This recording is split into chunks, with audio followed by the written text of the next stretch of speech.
Welcome back everyone. Welcome to civil services study practice set number 84 है। Are में हिंदी के प्रश्नों की प्रैक्टिस करते हैं। ठीक है, 20 प्रश्न हो गए 1 to 20, फिर 21 to 40, 40 to 60। क्वेश्चन नंबर 1 है यहाँ पर। हिंदी में जो है 60 प्रश्न आते हैं आर की प्रारंभिक परीक्षा में। इन 60 प्रश्नों के लिए 6 टॉपिक हैं। एक टॉपिक से 10 प्रश्न होते हैं, तो गिने चुने टॉपिक है हिंदी में। 50+ स्कोर इसमें किया जा सकता है 60 में से। पहला प्रश्न है, निम्नलिखित में से कौन सा शब्द विशेषण है? विशेषण आग्नेय, आग, अग्नि या इनमें से कोई नहीं। विशेषण है इसमें आग्नेय। ऑप्शन नंबर बी है इसका आंसर। देखिए, आग्नेय शब्द विशेषण का एक उदाहरण है। आग्नेय शब्द का यहाँ पर अर्थ होता है कि जो अग्नि से मिलकर बना हो, अतः विकल्प आग्नेय सही होगा। सफ़ेद कमीज में कौन सा विशेषण है? ये नंबर इस पर कॉल या व्हाट्सएप करके आप फुल टेस्ट सीरीज से जुड़ सकते हैं। ठीक है, पेड टेलीग्राम ग्रुप से। सफ़ेद कमीज में कौन सा विशेषण है? परिमाणवाचक, संख्यावाचक, गुणवाचक या सार्वनामिक? देखिए, जो कमीज है यहाँ विशेष्य हो गया, और काली है, सफ़ेद है, लाल है, तो ये विशेषण हो गया। और सफ़ेद कमीज इसमें जो हो गया वो गुणवाचक विशेषण है। ठीक है, सी है इसका आंसर। सफ़ेद कमीज में सफ़ेद शब्द जो है वो गुणवाचक विशेषण है। यहाँ सफ़ेद कमीज के रंग को बता रहा है। जो संज्ञा या सर्वनाम के गुण, दोष, दशा, अवस्था, रंग, आकार आदि का बोध कराते हैं, उन्हें गुणवाचक विशेषण कहते हैं। जैसे कि अगला, पिछला, लंबा, चौड़ा, गोल, चौकोर, दुबला, पतला, मोटा, लाल, पीला, सफ़ेद, काला, उचित, अनुचित, पाप, लखनवी, कानपुरी आदि। विशेषण के मुख्य भेद जो होते हैं वो 4 हैं। गुणवाचक विशेषण, परिमाणवाचक विशेषण, संख्यावाचक विशेषण, सार्वनामिक विशेषण। इसमें भी थोड़ा डीप जाएंगे तो अनिश्चित परिमाणवाचक हो जाएगा, अनिश्चित परिमाणवाचक होगा, अनिश्चित संख्यावाचक होगा और निश्चित संख्यावाचक होगा। पहले भी प्रैक्टिस की है। तीसरा प्रश्न है, मुकेश बहुत तेज दौड़ता है, इस वाक्य में प्रिय विशेषण कौन है? देखिए, मुकेश हो गया इसमें विशेष्य, ठीक है, और बहुत हो गया इसमें प्रिय विशेषण। सी है इसका आंसर। तो विशेष शब्द मुकेश हो गया, प्रिय विशेषण शब्द हो गया बहुत, और दौड़ना क्रिया शब्द हो गया। इनमें से कौन सा अनिश्चित संख्यावाचक विशेषण है? बहुत दूध, पूरा आनंद, बहुत आदमी, सब जंगल।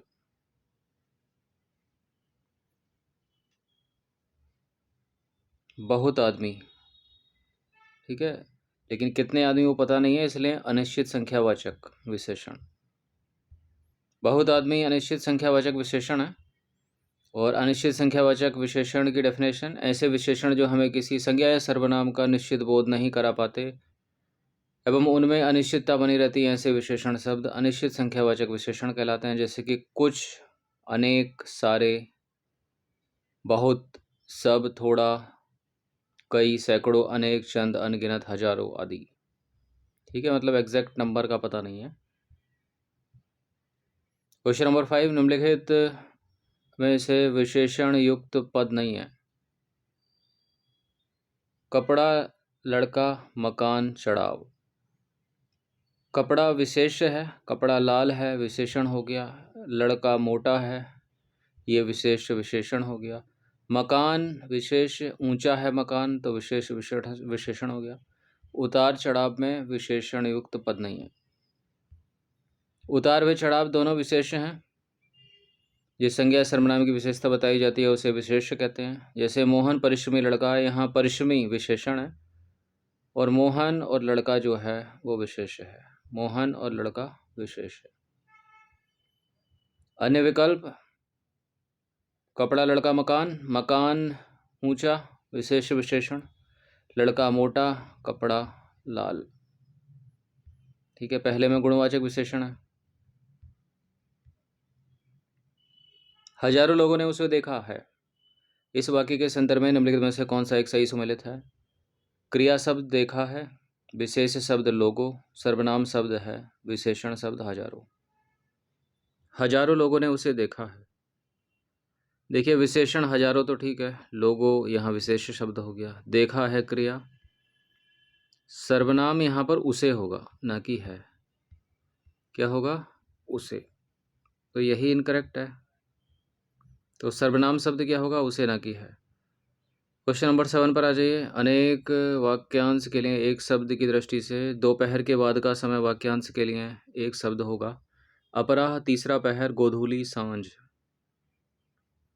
दोपहर के बाद का समय इंपॉर्टेंट है, इसको बोलते हैं एक शब्द इसके लिए अपराहन। इंग्लिश में हो जाएगा ये आफ्टरनून। ठीक है, दोपहर के बाद का समय वाक्यांश के लिए एक शब्द क्या होगा? अपराहन। गोधूली भी इंपॉर्टेंट है। गोधूली क्या होती है? संध्या काल या शाम का समय, जब गायें जो है वो चरकर घर लौटती हैं, उसी को बोलते हैं गोधूली। क्योंकि जब वो घर लौटती हैं तो उनके पैरों से, खुर से जो धूल उड़ती है, उससे जो एटमॉस्फेयर है उस समय का कुछ समय के लिए धुंधला हो जाता है, इसलिए गोधूली। क्वेश्चन नंबर 8 पर आ जाइए। निम्नलिखित में से कौन सा एक सही सम्मिलित नहीं है? जिसका जन्म ना हो अजन्म, जिसका जन्म पीछे हुआ हो अनुज, जिसे त्यागा ना जा सके अत्याज्य, जिसका परिहार ना हो अधित्य का। जिसका कभी जन्म ना हो अजन्म, ठीक है।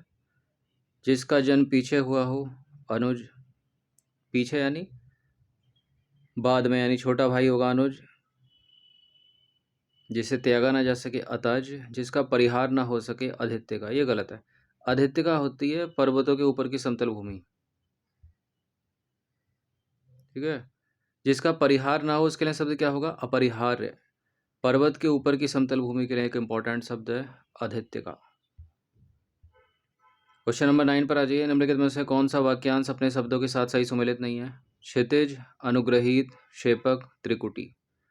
भावों के बीच का ऊपरी भाग त्रिकुटी, किसी ग्रंथ के परवर्ती काल में उसके पीछे जोड़ा गया अंश क्षेपक, अनुग्रहित जिस पर अनुग्रह किया गया हो, जहाँ पृथ्वी और आकाश मिलते दिखाई पड़े क्षितिज। जहाँ पृथ्वी और आकाश मिलते दिखाई पड़े क्षितिज है वो। भावों के बीच का ऊपरी भाग त्रिकुटी, ठीक है। किसी ग्रंथ के परवर्ती काल में उसके पीछे जोड़ा गया अंश क्षेपक, और जिस पर अनुग्रह किया गया हो, अनुग्रहित ही होता है वो, लेकिन यहाँ अनुग्रहित अशुद्ध लिखा है, इसलिए यही गलत है। ठीक है, अनुग्रहित और मात्रा हा के ऊपर जो आएगी वो बड़ी वाली आएगी। जिस पर अनुग्रह किया गया हो उसके लिए सही शब्द क्या होगा? और शुद्ध शब्द अनुग्रहित। तो ये भी इस तरह से ही प्रश्न बन सकता है। अनुग्रहित अशुद्ध है, ये अनुग्रहित शुद्ध है। 10वां प्रश्न है, निम्नलिखित वाक्यांश में कौन सा अपने शब्द के साथ सही सुमेलित नहीं है? क्षमा करने वाला क्षमाशील, जिसका निवारण ना हो सके अनिवार्य, वह जो तीनों लोकों के विषय में जानता हो त्रिकालदर्शी, रात्रि का तीसरा पहर त्रियामा।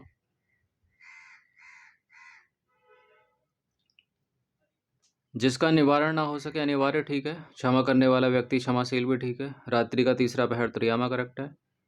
वह जो तीनों लोकों के विषय में जानता हो त्रिकालज्ञ होगा। ठीक है, जो तीनों लोकों के विषय में जानता हो वो त्रिकालज्ञ होता है, ना कि त्रिकालदर्शी। त्रिकालदर्शी कौन होता है फिर? भूत, भविष्य एवं वर्तमान को देखने वाला, वो त्रिकालदर्शी है।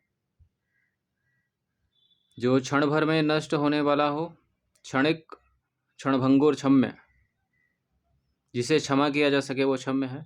क्षणभंगुर भी करेक्ट है, क्षणिक भी करेक्ट है, ए और बी, तो डी सबसे अच्छा उत्तर होगा। जो क्षण भर में नष्ट होने वाला हो उसके लिए शब्द एक सही शब्द होगा। क्षणभंगुर या क्षणिक दोनों होगा। क्षम्य क्या होता है? जो क्षमा पाने योग्य हो। ठीक है, क्षमता नहीं है, क्षमा पाने योग्य हो, या जिसे क्षमा किया जा सके। क्वेश्चन नंबर 12, निम्नलिखित में से कौन सा वाक्यांश अपने शब्द के साथ सुमेलित है? जिस पर आक्रमण ना किया गया हो अनक्रांत, जो नियमानुकूलन ना हो प्रतिकूलित, जिस पर कोई नियंत्रण ना हो अनियंत्रित, प्रत्येक पदार्थ को क्षणिक और नश्वर मानने वाला सिद्धांत अनित्यवाद।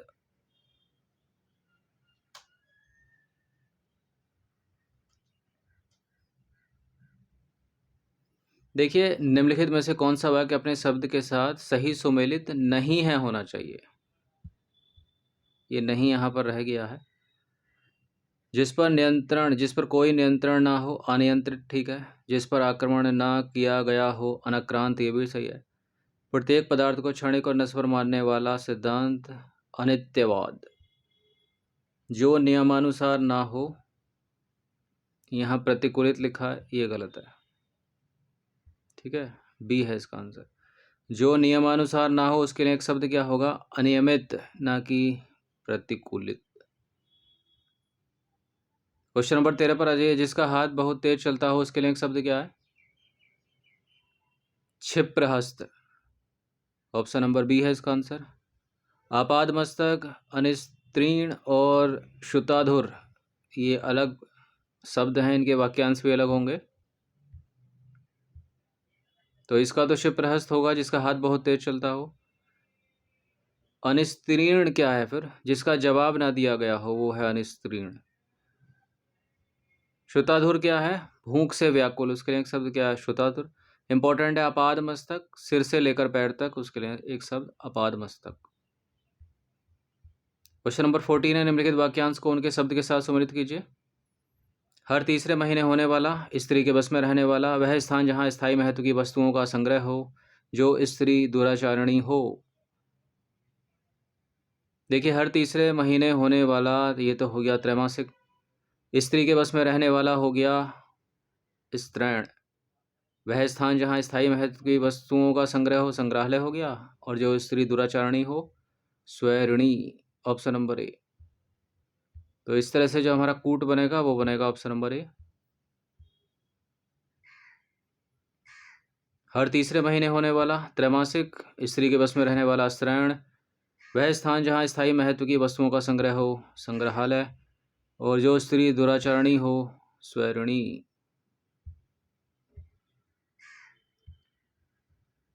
15 प्रश्न है। जिसका प्रयोजन सिद्ध हो चुका हो, वाक्यांश के लिए एक शब्द होगा। सिद्ध काम, इति सिद्ध, सव्यसाची, संश्लेषण। जिसका प्रयोजन सिद्ध हो चुका हो उसके लिए एक सही शब्द क्या होगा? सिद्ध काम। Option number A. देखिए, अलग अलग अवयवों में अलग अलग अवयवों को एक में जोड़ना, उसके लिए एक शब्द है संश्लेषण, जो ऑप्शन में था। और सव्यसाची था ऑप्शंस में। सव्यसाची का मतलब है जो सभ्य यानी बाएं हाथ से काम करता है। Question number 16। निम्नलिखित में से कौन सा वाक्यांश सही नहीं है? चोरी के लिए मकान की दीवार में किया गया बड़ा सा छेद, सदावर्त।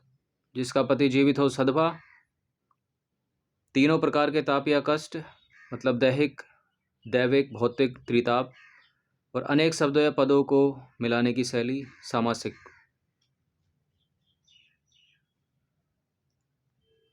जिसका पति जीवित हो, सधवा। जिसका जीवित नहीं है, विधवा। तीनों प्रकार के ताप या कष्ट, दैहिक, दैविक, भौतिक, त्रिताप। अनेक शब्दों या पदों को मिलाने वाली शैली, सामासिक।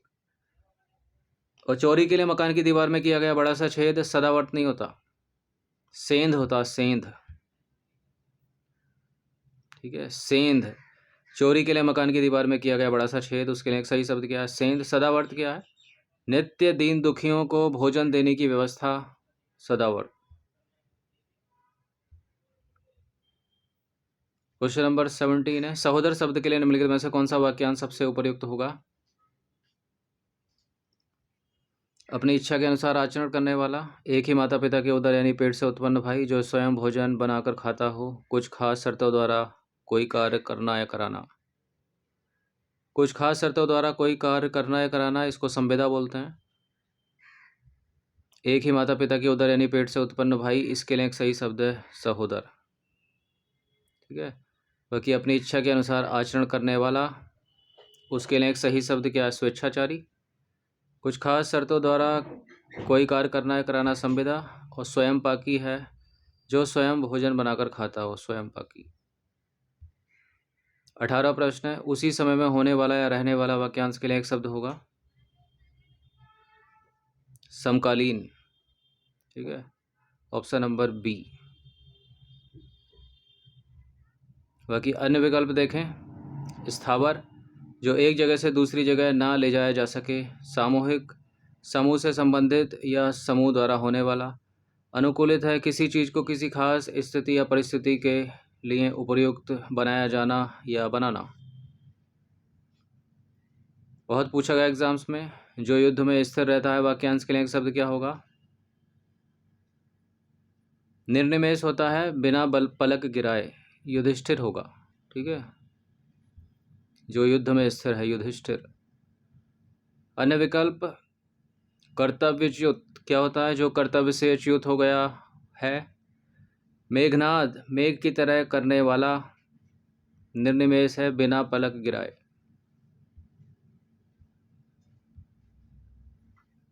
क्वेश्चन नंबर 20 अंतिम प्रश्न है। जो स्त्री सूर्य भी न देख सके वाक्यांश के लिए एक शब्द होगा, इंपॉर्टेंट है। जो स्त्री सूर्य भी न देख सके उसको बोलते हैं असूर्यम पश्या। Option number A. लिखा कैसा है ये भी देख लीजिए। असूया, अक्षोहिणी, आगत पतिक। देखिए, आगत पतिक है वह स्त्री जिसका पति परदेश से आ गया हो। अक्षोहिणी वह सेना जिसमें बहुत से हाथी, घोड़े, रथ और पैदल सिपाही हों। वो असूया किसी के गुण को भी अवगुण समझना, उसके लिए एक शब्द क्या है? असूया। तो 20 प्रश्न थे इम्पोर्टेंट, इनकी प्रैक्टिस कर लीजिएगा। इसके बाद 21 to 40, 40 to 60 को कवर करेंगे। बाकी फुल टेस्ट सीरीज से जुड़ सकते हो, काफ़ी समय से ऑफर चल रहा है 149 में। ये नंबर इस पर कॉल या व्हाट्सअप करके